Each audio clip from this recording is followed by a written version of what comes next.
Gracias por la invitación. Pues el año pasado cuando Felipe me invitó a participar en el libro, yo le planteé que lo que yo quería hacer o lo que planteaba como el ejercicio que proponía se alejaba de alguna manera de lo que es tradicionalmente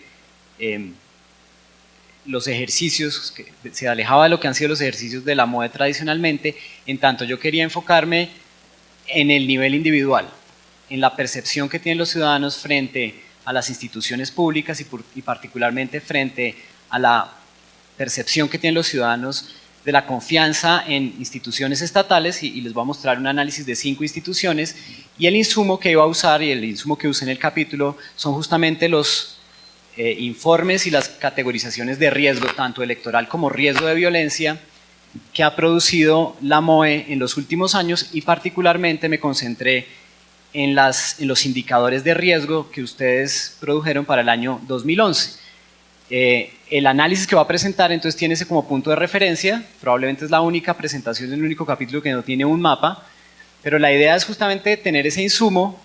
y relacionarlo con las consecuencias que esas situaciones contextuales de riesgo, tanto de violencia como riesgo electoral y particularmente creo que a mí me interesa mucho resaltar el papel del riesgo electoral están teniendo sobre la legitimidad percibida de los ciudadanos frente a distintas instituciones del Estado, en tanto pues nuestra preocupación es justamente por las condiciones en las cuales tienen lugar las elecciones, pero obviamente hay una dimensión de consecuencias a nivel ciudadano que vale la pena reflexionar sobre ellas. Bien, entonces parto básicamente de esas 2 preguntas. ¿Cuál es la relación de vivir en cierto tipo de contexto afectado tanto por riesgo electoral como por riesgo de violencia? ¿Y hasta qué punto eso tiene alguna incidencia sobre la forma como la gente percibe la confianza en instituciones estatales? Para esto trabajo con los datos justamente de la POP, que es la encuesta que hacemos anualmente en la Universidad de los Andes con el apoyo de USAID. Entonces la idea es mirar si vivir en cierto tipo de contexto tiene consecuencias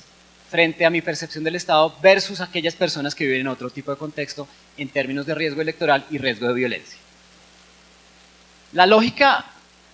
digamos, tratar de conectar esos 2 puntos ciertamente es difícil y aquí solamente les voy a presentar un resultado conectando uno y otro extremo, pero en el medio hay una gran cantidad de situaciones, digamos, cómo es que funciona a nivel de la formación de una preferencia, de la construcción de confianza en el Estado a nivel individual, vivir en cierto tipo de contexto versus otro tipo de contexto. Eso obviamente no se explora empíricamente en un capítulo que realmente es una exploración, pero realmente desde un punto de vista teórico, lo que uno podría pensar es si tradicionalmente se piensa que la confianza en instituciones estatales se construye en función del desempeño de esas instituciones estatales, lo que uno podría pensar es que estos contextos, tanto de violencia como de riesgo electoral, que en últimas tiene mucho que ver con temas de situaciones de fraude, de alteración de resultados electorales, de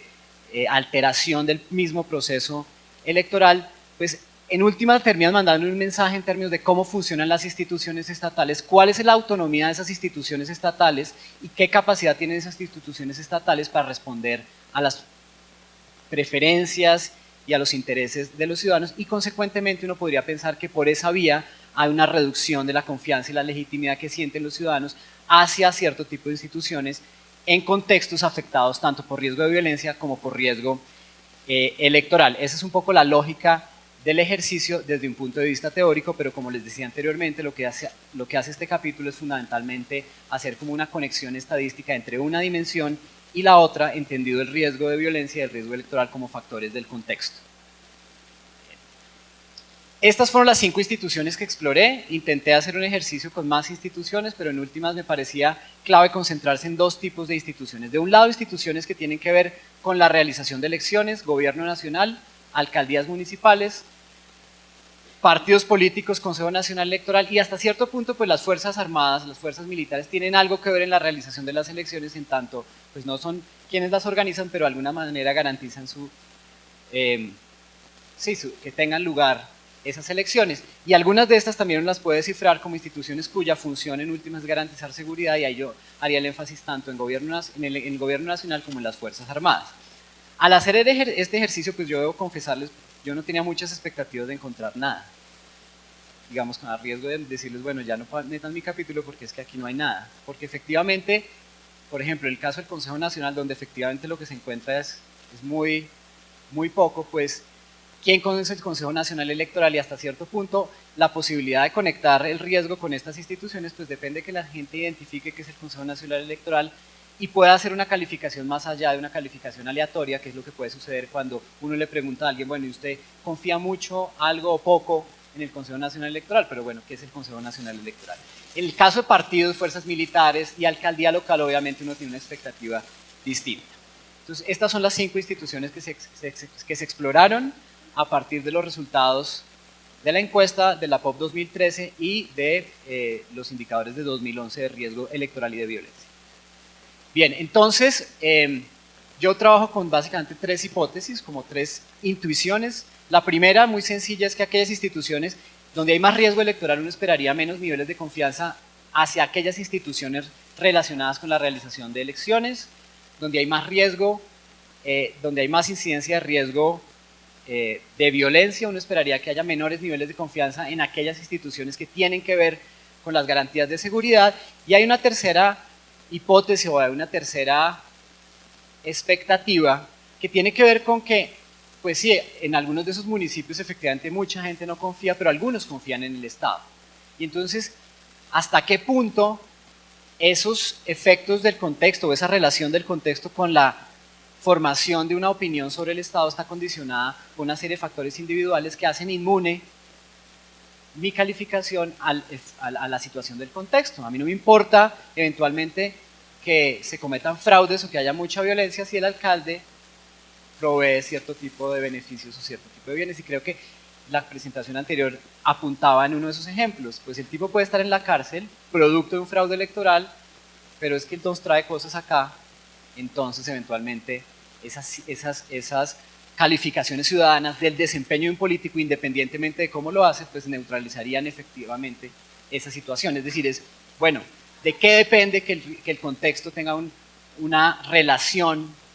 Porque pues esto hay que plantearlo en términos correlacionales con cierto tipo de calificaciones sobre las instituciones estatales. Bien, ahora les voy a presentar la metodología y los datos. Trabajo, como les dije desde el principio, con una encuesta que hicimos el año pasado, financiada por USAID. La encuesta del año pasado, que es la 10ª versión de la POP, o de lo que se conoce recientemente como el Barómetro de las Américas, pero es más popular como la POP. Fue una encuesta que hicimos, normalmente hacemos 1.500 encuestas, el año pasado hicimos 3.000, básicamente porque hicimos una muestra nacional representativa de todo el país, más 1.500 personas más representativas de municipios afectados por la violencia, fundamentalmente teniendo un marco muestral de aquellos municipios pertenecientes a el programa Espada de Honor. Esa es la pregunta que trabaja la POP para capturar confianza, y es ¿hasta qué punto tiene usted confianza en, viene la institución, en una escala de 1 a 7, en donde se califica como 1 la menor confianza y 7 la máxima confianza? Incluye en el análisis una serie de factores sociodemográficos y percepciones sobre la calidad de los servicios públicos y el estado de la economía, que son aquellos elementos, aquellas variables, aquellos factores que tradicionalmente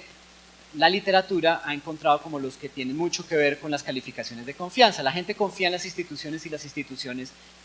perciben ellos, se desempeñan bien y proveen cierto tipo de bienes y servicios. Es, digamos, la conclusión general de la literatura. Y para identificar los factores de contexto, como les dije anteriormente, trabajé con la información a nivel municipal, riesgo municipal, no trabajé con los riesgos de elecciones nacionales, el riesgo que construyó la MOE para el 2011 en el tema electoral, fraude, etcétera, y el tema de violencia. Ahora más adelante les voy a hacer una acotación sobre lo que yo opino, digamos, de ese riesgo de violencia y por qué eventualmente algunos de estos resultados frente al tema de violencia no son muy contundentes. Y creo yo que es por la forma como está construida la variable, y si uno la descompone de alguna manera podría eventualmente encontrar elementos, relaciones un poco más puntuales. Y esto es simplemente un análisis estadístico que tiene en cuenta esos 2 niveles de análisis, estas 2 unidades de análisis, el municipio, como la información de la MOE está a nivel municipal, y tengo información individual para esos 103 municipios que están contenidos en la encuesta de la POP del año pasado. Ahora les voy a presentar rápidamente los resultados, no les voy a presentar tablas llenas de números difíciles de entender, simplemente quiero llamar la atención sobre 3 resultados muy puntuales que de alguna manera indican que efectivamente ese vínculo entre vivir en un contexto de riesgo y la construcción de confianza están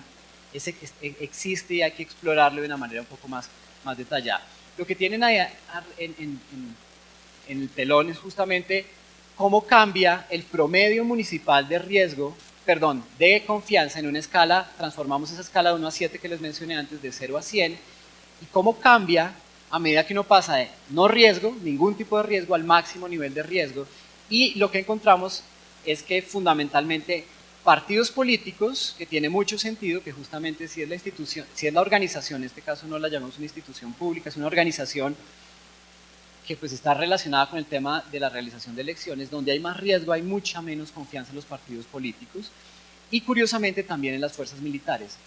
Los resultados frente a gobierno y alcaldías municipales son mucho menos contundentes, por eso nos llamo la atención sobre ellos, desde un punto de vista estadístico. Esto obviamente es susceptible de ponerlo a prueba con nuevos datos y nueva información, por ejemplo, lo que se acaba de producir este año. Y fíjense que hay una reducción muy parecida, pasando de unos partidos que, claro, ya en la escala de confianza están abajo, y eso es importante llamar la atención sobre eso. A los partidos la gente no confía en ellos de entrada, pero donde hay riesgo la confianza se va mucho más abajo, se va al piso, y son instituciones que efectivamente sí están pagando un precio en términos de la percepción ciudadana cuando se desenvuelven en estos contextos donde ha habido antecedentes de fraude, etc. Y pasa lo mismo con las Fuerzas Armadas, que efectivamente tienen niveles muchísimo más altos de confianza, niveles que, bueno, uno podría decir que están asociados a algún sesgo de deseabilidad social, eso es lo que yo creo, que efectivamente uno no tendría que creer en ese 59%, pero son más altos que los partidos de todas formas. Y la reducción efectivamente es muy parecida en términos de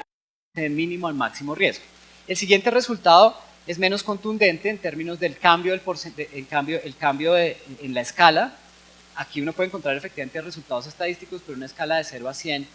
pues esos 7 y 5 puntos, o esos 8 y 6 puntos, pues no son gran cosa, aunque estadísticamente funcionen, ¿verdad? Y llamo la atención fundamentalmente frente al tema del gobierno. Cuando uno ya explora el tema del riesgo de violencia, no encuentra pérdidas tan fuertes de confianza, o no encuentra desde un punto de vista estadístico pérdidas de confianza o reducciones de confianza en instituciones como la alcaldía o los partidos políticos. Es fundamentalmente el gobierno,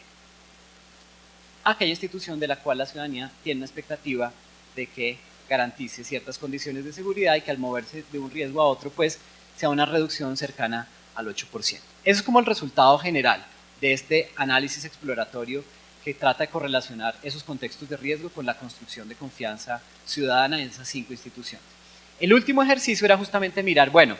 vamos a mirar riesgo versus no riesgo, pero al mismo tiempo mirar ciudadanos que creen que los servicios públicos son muy malos, o ciudadanos que creen al lado derecho que los servicios públicos que provee el municipio son muy buenos. Y bueno, ahora les hago la salvedad, les voy a mostrar el resultado, que hay que mirarlo con cierta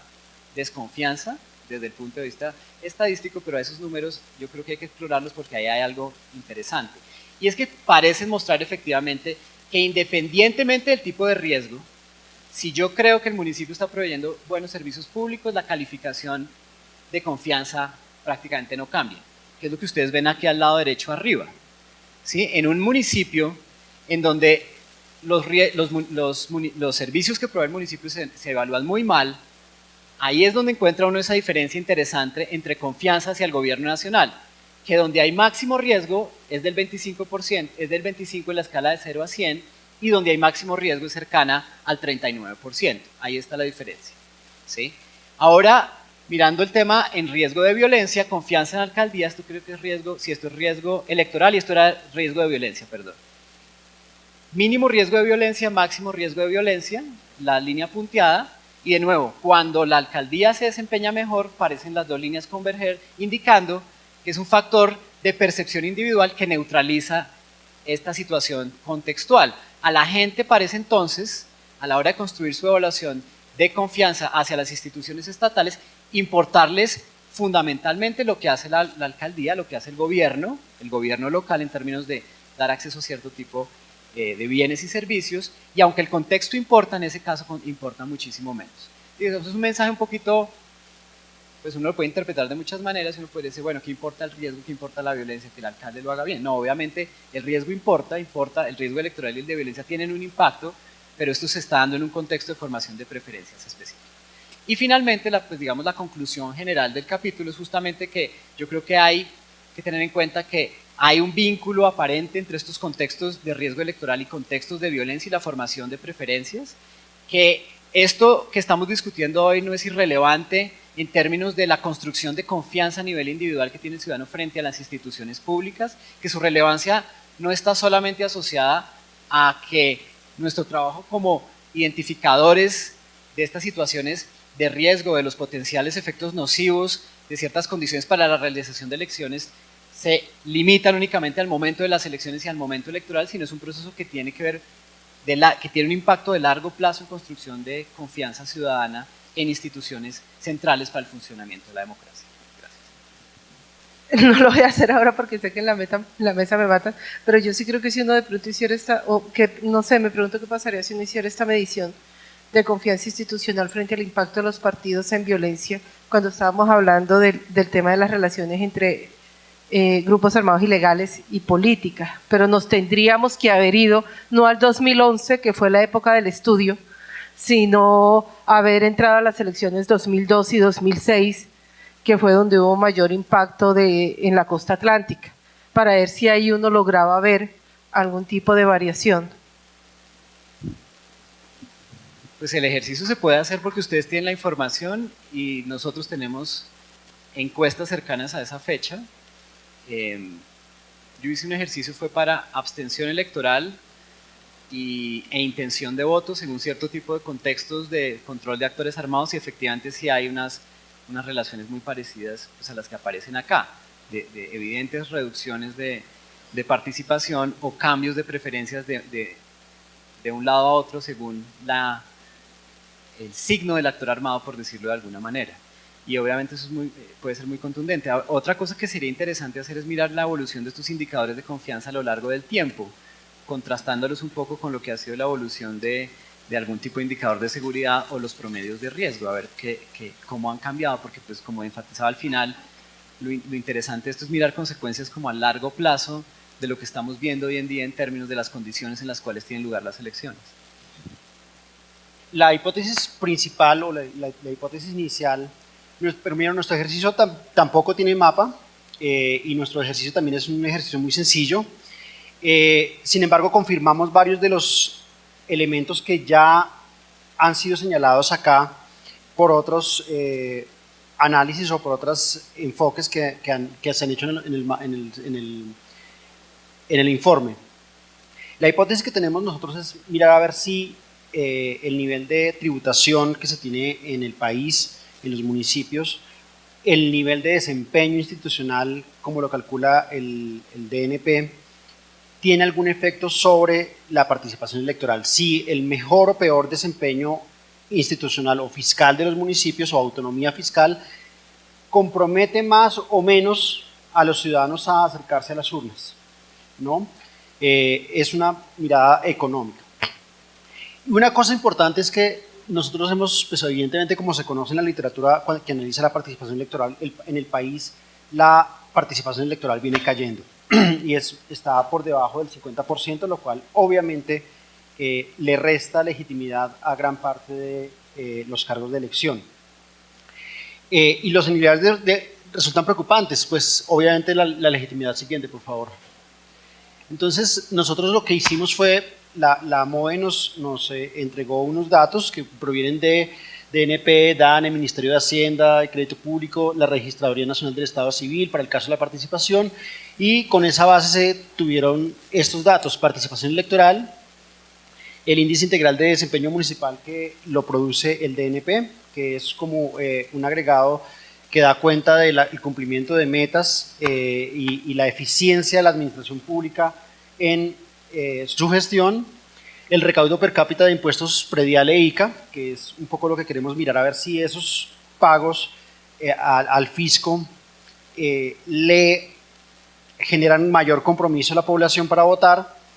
la formación bruta de capital fijo, que tiene que ver con el nivel de inversión pública en los municipios,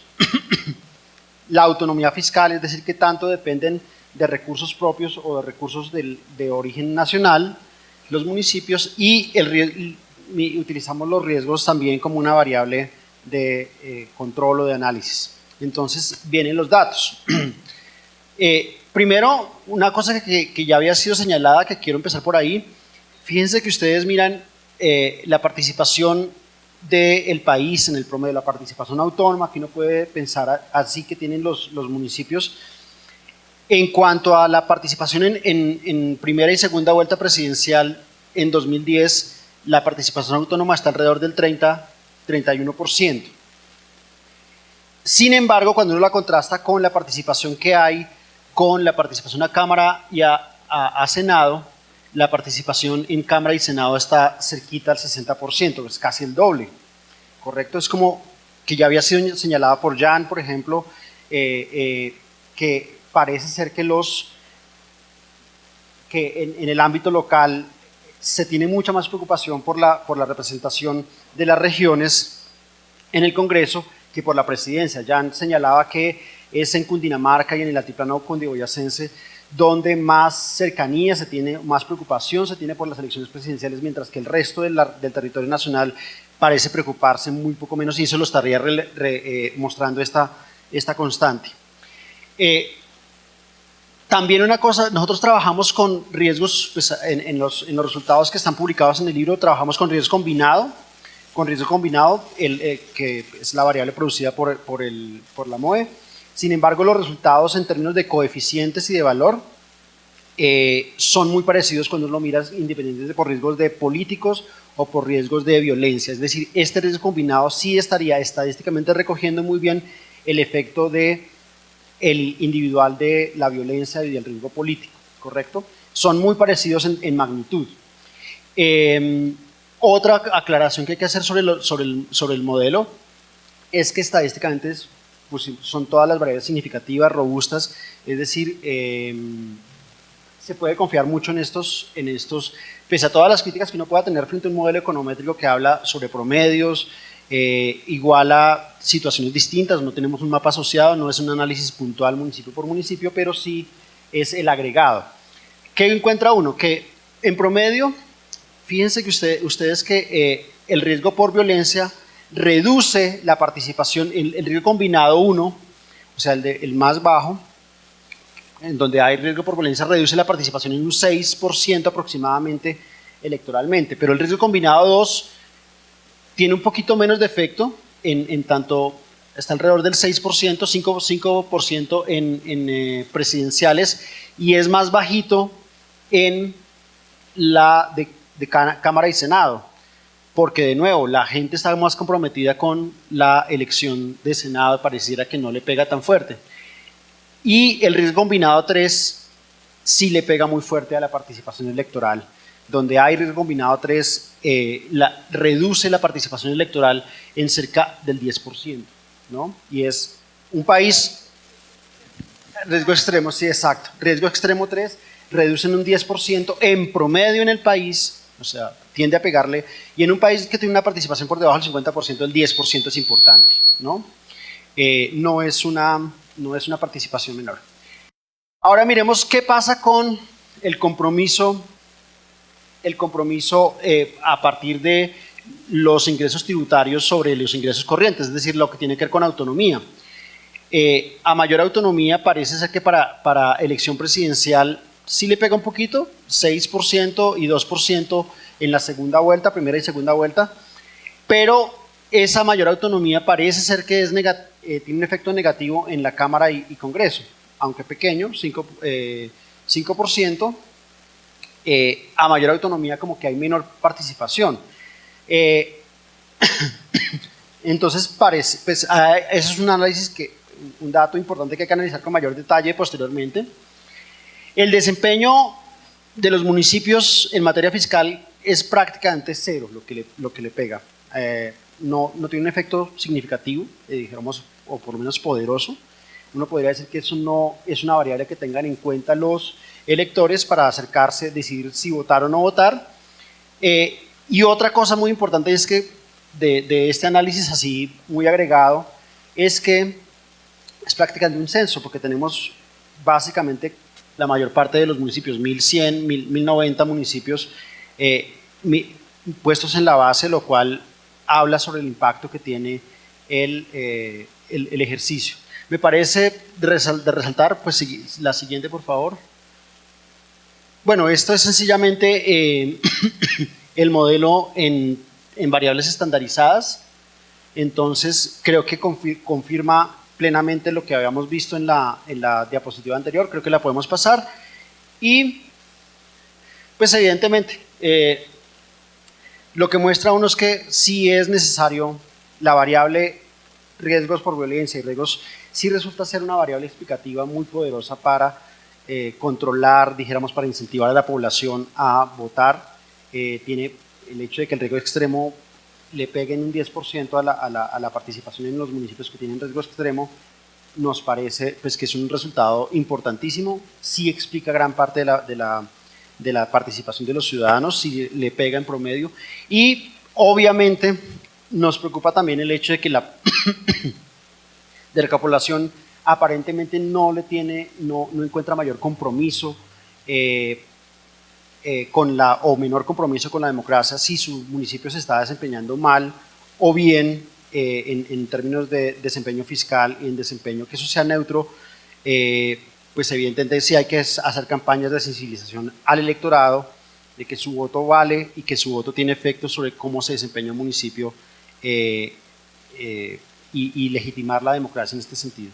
Eso es todo, creo. No sé si hay preguntas. ¡Ay! Estás eléctrico. Carlos, muchísimas gracias. Ahí lo que yo creo que va a ser, Carlos, muy interesante el próximo año es porque uno podría entender,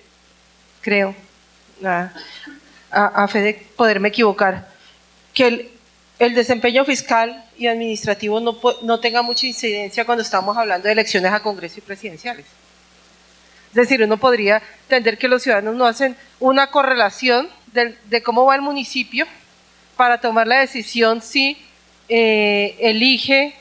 un representante a la Cámara, un senador, es decir, no miran partidos políticos, no dicen si tengo un mal desempeño, castigo al partido político y no voto para Congreso, o castigo al presidente y no voto para Congreso. Creo que el próximo año, cuando volvamos a mirar las variables, lo que puede ser muy interesante es si, a diferencia en elecciones de carácter nacional, cuando vamos a elecciones de carácter local, sí podemos empezar a encontrar algún tipo de correlación, porque si no hay sí, creo que apague y vámonos. Es decir, si los ciudadanos no tienen por lo menos la mínima intuición de que lo que están viendo en términos de desempeño administrativo y fiscal puede ser un indicativo para tomar la decisión de alcaldes o gobernadores, ahí sí casi que es arranque desde cero y volvamos a empezar en términos de formación democrática. Bueno, muchas gracias. Yo voy a hacer el mismo comentario, eso va a ser muy interesante de ver en las elecciones locales. Y bueno, en el Observatorio de Procesos Electorales de la Universidad del Rosario hicimos una exploración de una nueva variable que puede también servir para la medición o los cálculos de riesgo en los procesos electorales. Una medición que concierne tanto a elecciones locales como nacionales. Entonces eso es una exploración de cómo la variación del censo electoral puede ser un factor de medición del riesgo. Lo que hicimos pues, fue observar cómo varía el censo electoral de una elección a otra, teniendo en cuenta que hay numerosos factores que pueden incidir en la transformación del censo electoral. Obviamente el crecimiento demográfico incide en la variación del censo electoral, lógicamente la población va creciendo y así va creciendo el censo. La migración económica, que es un fenómeno pues, histórico en Colombia, también tiene que afectar el comportamiento del censo electoral. El desplazamiento forzado, paradójicamente, por la magnitud del tamaño, actúa casi que como un factor estructural, como vieron en la presentación de CODES. El hecho de que sea un fenómeno tan amplio lo hace, digamos, hace que su impacto sea generalizado. Sin embargo, hay otras circunstancias que son más, u otros efectos más circunstanciales que pueden afectar al censo electoral y que son los que tal vez es pertinente señalar a través de este análisis. Por un lado, la depuración de datos de la registraduría, de los datos de censo electoral, la eliminación de votantes que no están inscritos o que han fallecido, pues puede generar afectaciones en algún momento de la historia de una elección a otra, y eso no interesa tanto. Pero el trasteo de votos, la manipulación de los datos, de las personas que están inscritas, la eliminación de votantes o la inclusión de personas muertas, etcétera. Ese tipo de elementos que pueden generar cambios abruptos del censo electoral es lo que queremos señalar. Y pues bueno, los mapas que vamos a mostrar creo que lo muestran muy sencillamente. ¿Puedes pasar la diapositiva, por favor? Entonces, muy rápidamente, lo que hicimos fue calcular la variación porcentual del censo electoral durante las últimas 5 elecciones, de elección local a nacional, nacional a local, y así entre el 2006 y el 2011, con lo cual obtuvimos 4 variables de variación, y haciendo con estas 4 variables de variación porcentual del censo electoral, haciendo una clasificación ascendente jerárquica, dividimos los municipios en categorías de municipios donde la variación del censo electoral se comporta de forma similar. Y obtuvimos estas clases de municipios. Ahí a la izquierda en color morado pueden ver el promedio nacional de variación del censo electoral entre las elecciones del 2002 y el 2006, del 6 al 7, del 7 al 10 y del 10 al 11. En un promedio de 1098 municipios, donde no se incluyen municipios que se crearon posteriormente al 2003, o donde no se incluyen los corregimientos departamentales de Amazonas, Guainía y Vaupés, que son muy pequeños en términos de censo electoral, entonces sus variaciones porcentuales afectaban mucho la muestra, siendo tan pequeños. Y bueno, ¿puedes devolverlo un momento? Ahí dividimos esas categorías, encontramos esas categorías, 2 grandes categorías de cerca de 500 municipios, una que llamamos crecimiento típico, que es la que está de gris, que crece, son 453 municipios que crecen un poco por encima del promedio nacional, otra de crecimiento bajo disminución, 564 municipios que crecen, donde el censo electoral crece a un menor ritmo que el promedio nacional o a veces decrece, y luego encontramos otras 3 categorías mucho más pequeñas que son las que pueden llamar la atención o las que nos dan pistas para encontrar posibles casos de fraude electoral o para determinar qué es lo que está pasando. Una que llamamos crecimiento atípico en elecciones locales, que es esa de color verde chillón,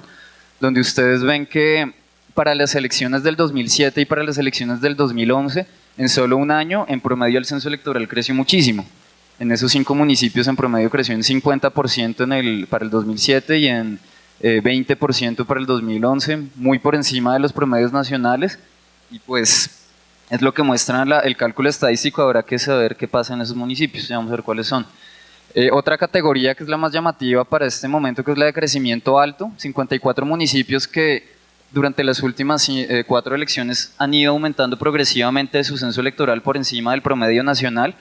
cual llama la atención. Y otra categoría que en este momento ya no es tan importante, la de crecimiento en el pasado, que para las elecciones del 2006 allí el censo electoral creció mucho, después ya no fue tan importante. Ahora sí puedes pasar, por favor. Entonces, bueno, los mapas que hicimos son bastante explícitos en cuanto al significado de esas variables. Este mapa, que es un mapa por círculos, donde cada círculo representa un municipio y su tamaño representa el tamaño del censo electoral, muestra el comportamiento de factores que hemos llamado estructurales. Claramente la variable gris, la de crecimiento típico, o sea, los municipios que han tendido a crecer, donde el censo electoral crece un poquito por encima del promedio nacional, ahí tal vez no se ve muy bien en la pantalla grande, pero en las chiquitas de pronto sí, son las ciudades grandes, los círculos más grandes, donde el censo tiende a crecer un poco más, mientras que la variable de crecimiento bajo son más municipios, son 563 municipios, 564 municipios, pero son pueblos chiquitos, sobre todo ubicados en las cordilleras, lo cual refleja que seguramente la población de los pueblos pequeños migra hacia las ciudades grandes, y eso pues no es un gran descubrimiento, solo la corroboración de algo muy obvio. Pero llama la atención el siguiente mapa. Bueno, esta es una tabla, no sé dónde está el siguiente mapa, debe estar por ahí. Pero esta es una tabla que muestra, que muestra cuáles son esos municipios donde hay un crecimiento atípico en elecciones locales, que puede no ser importante para estas elecciones que son nacionales, porque puede llamar la atención para evaluar en las siguientes elecciones locales por qué está aumentando tanto el censo allá. Es curiosa esta categoría porque reúne 4 municipios de zonas claramente afectadas por el conflicto, los municipios de Piamonte y Santa Rosa en Cauca, que son municipios afectadísimos por la guerrilla, y 2 municipios en Urabá, en Antioquia y en Chocó, que también están atravesados por dinámicas de conflicto y donde la variación tan abrupta del censo se puede explicar. Lo que es raro es que salga Mosquera en la medición, que Mosquera tenga aumentos desproporcionados del censo electoral en las últimas 3 elecciones, y pues otra vez es la medición, hace falta desde ahí investigar por qué pasa eso. Es simplemente como lo que muestra, lo que nos señala el cálculo. ¿Puedes pasar, por favor? La variable de crecimiento alto en elecciones nacionales es la que sí nos llama la atención en este momento. Hay de 54 municipios que están en esa categoría, la categoría nacionales. Son esos 18 que están ahí, que llaman la atención, pues están por todo el país. Creo que hay otro mapa que muestra más claramente dónde están. Y son municipios donde incluso, por ejemplo, en la Jagua del Pilar, en La Guajira, hubo un aumento de 44% del censo electoral, lo cual es gigantesco, entre las elecciones del 2007 y el 2010. Igual que en Barranca de Upía, en Meta, hubo un aumento de 38%, de 32%, perdón, y en Puerto Gaitán, que no es, digamos que suele salir frecuentemente en todas las mediciones de riesgo, aumenta en 38% el censo electoral para las elecciones nacionales. Entonces, lo que intenta este estudio es resaltar esos casos anómalos para motivar futuras investigaciones que expliquen por qué ha pasado eso. Pueden ser depuraciones del censo electoral, puede ser algún fenómeno económico que atraiga a la gente a ese municipio y aumente desproporcionalmente al censo electoral, pero también podrían ser casos de manipulación del censo, de trasteo de votos, de algún caso un poco más anómalo, alguna interferencia con el comportamiento normal del proceso electoral. Y esos son el resto de los municipios. Creo que no está el mapa que les decía, pero en el libro pueden ver un mapa que muestra la distribución de esos municipios de color naranja, que es donde el censo electoral ha aumentado últimamente, por allá en la página 170 o algo así sale.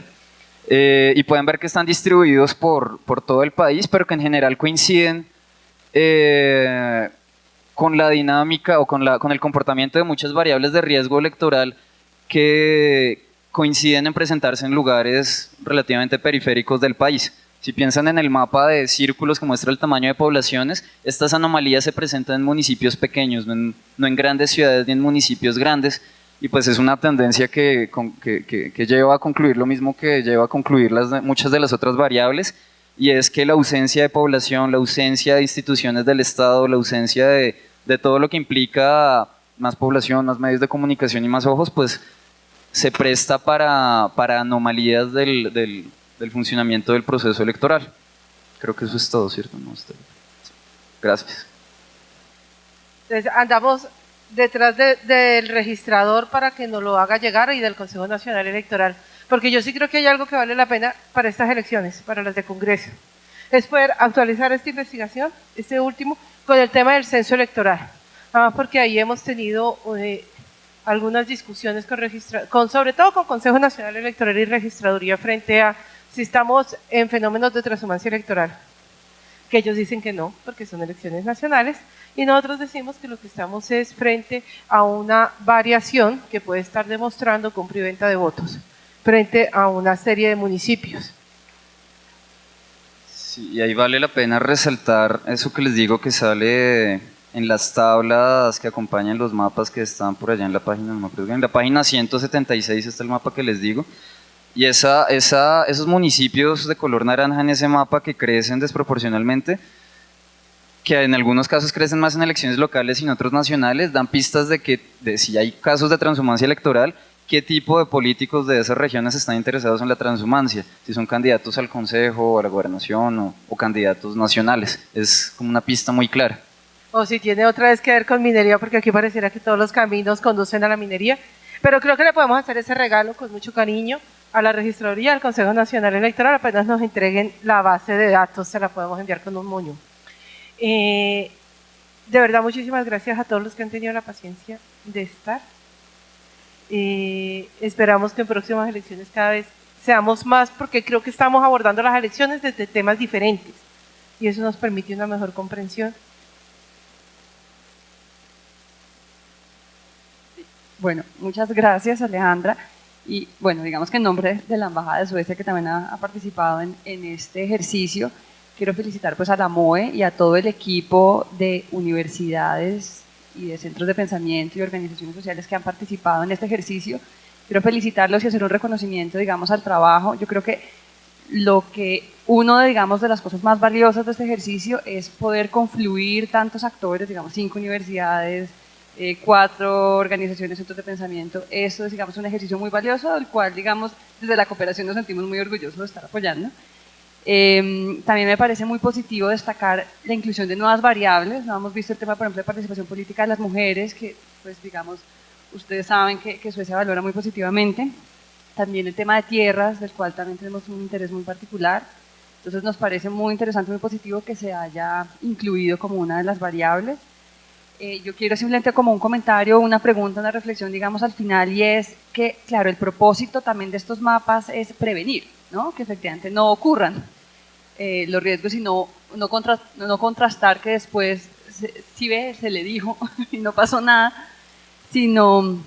de alguna forma ver cómo las autoridades responden frente a estas advertencias. Y también veo, digamos, una tendencia en los últimos mapas de riesgo, y es que se reducen los riesgos por violencia y aumentan, digamos, los factores por fraude. Eso, digamos, que se ha venido repitiendo en los últimos mapas de riesgo, y ustedes inclusive tienen aquí la conclusión cuando dicen que no se necesita más fuerza pública, sino más fiscales, como dice, más jueces, mejores fiscales y autoridades de control capaces de prevenir y castigar el fraude electoral. Digamos, como que ese es un mensaje clave de la MOE y de todo este ejercicio para las autoridades. Y entonces, un poco pensando en eso, mi pregunta, un poco mi reflexión es, bueno, yo sé que han habido avances y que ustedes tienen, digamos, un diálogo constante con las autoridades, pero muchas de esas recomendaciones también se reiteran, digamos, año a año, y no pasa nada. Eventualmente la Fiscalía ha aumentado el número de fiscales especializados, los tribunales electorales, pues, que dicen que arrancan y no arrancan. Entonces, un poco como la perspectiva es, bueno, ¿qué estrategia es no solamente la MOVE, sino como toda la red grande de universidades y centros de pensamiento para realmente incidir en lograr ese tipo de cambios y que no volvamos a repetir entonces en 2011, si ve, otra vez los mismos riesgos de fraude electoral, la misma tendencia de los mismos municipios? No sé, como qué perspectiva hay también de incidencia, no solo de la MOVE, que yo sé que es activa, sino también como de la misma red, para evitar un poco hacer esos cambios fundamentales. Frente a los resultados, digamos, en tema de diálogo con el gobierno, pues creo que las reacciones, no sé si ya salieron o no, pero las tendrá hoy el ministro del Interior, que creo que hay positivo, que hay un diálogo, es decir, no hay una colgada de teléfono, hay un diálogo, y hay un diálogo donde se solicitan recomendaciones, y por lo menos sí sentimos que se está tomando en serio lo que estamos diciendo. Términos de otras instituciones, porque no todo lo puede resolver el Ministerio del Interior, además entendiendo que es parte interesada, ¿no? Vamos para reelección presidencial. Entonces, pues en una reelección presidencial uno también entiende que desde el Ministerio del Interior estamos todos también muy interesados en decir que todo va muy bien. Pero hay otras autoridades. Un poco lo que yo le decía a Camilo ahora, cuando decía, y no era de manera irrespetuosa decir que se lo enviamos al Consejo Nacional Electoral con un moño. Estamos tratando de que haya una reunión con el Consejo Nacional Electoral. Hay algunas variables, unos temas que están aquí, digamos particularmente el que tiene que ver con Camilo, que es un tema que mirado de esta manera puede abordar al Consejo Nacional Electoral de otra forma el tema de inscripción de cédulas, porque nosotros entendemos, y nos parece perfectamente comprensible, que cuando la registraduría del Consejo Nacional Electoral dicen cómo fue las inscripciones y dicen todo va bien, porque ellos institucionalmente están también chequeando lo que fue el procedimiento, más no los resultados. Es decir, que hay detrás del cámara los resultados que hay. Es decir, a mí me va muy bien porque inscribí muchísima gente y no tuve alboroto. Entonces nosotros le decimos, venga, usted inscribió muchísima gente, listo, no tuvo alboroto. ¿Qué significa haber inscrito muchísima gente? Abordémoslo desde otro lado, no saques carita feliz. Entonces, en esos temas, en lo que tiene que ver con los temas de violencia,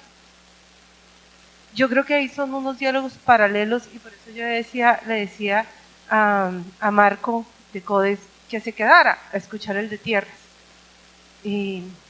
porque permite abordar cuando hacen el ejercicio de restitución de tierras desde otra mirada, no solamente desde los derechos humanos, sino también dando una mirada política al tema de restitución de tierras. que para nosotros sería muy interesante que se viera desde la oficina, digamos que Paula Gaviria pudiera tener una aproximación al trabajo que se hace sobre restitución de tierras. Y cuando estamos viendo la evaluación de la institucionalidad, aunque yo sí creo que hay que mirar más, Miguel, el tema, nos pega más para las próximas elecciones, digamos, el tema de la evaluación de lo que tiene que ver con la evaluación administrativa y eso que tiene que ver con lo local, que es donde uno podría tener un diálogo con instituciones del orden local o más con el Ministerio del Interior para ver eso. Pero sé que son caminos que hay que empezar a hacer. Yo sé que hoy hay unas noticias que son más sexys que unas reflexiones donde yo creo que en esa segunda parte es donde estuvieron las reflexiones serias, juiciosas, pausadas, no solamente el titular de prensa. Entonces lo que yo sí espero es que con Fabián logremos que entre hoy y mañana varios de las mesas de expertos puedan estar hablando con medios de comunicación para que pongan esos otros temas. No solo el titular de 540 municipios en riesgo, que eso sabemos puede ser el titular, sino el empezar a mirar cuáles son los diferentes impactos en el proceso electoral. Pero pues eso solo lo sabremos, Catalina. Digamos, vamos viendo cómo se va construyendo y creo que el impacto, la evaluación de impacto la podemos hacer posteriormente. Pero sí creo que hay algo muy positivo. Yo ya sí creo, a nosotros nos pueden seguir haciendo fraude electoral o robando las elecciones. Pero yo hoy sí creo que con toda esa cantidad de conocimiento que se genera, vamos a decir sí sabemos. Sabemos qué está pasando. No vamos, es decir, sabemos qué pasa, sabemos qué puede pasar, pero que no nos están viendo la cara. Es decir, ya sabemos, conocemos más el sistema electoral colombiano. Y las alertas sirven. Yo sí creo que las alertas sirven. Bueno, muchísimas gracias nuevamente. Y un aplauso, como la mayoría estamos, un aplauso para el equipo de verdad.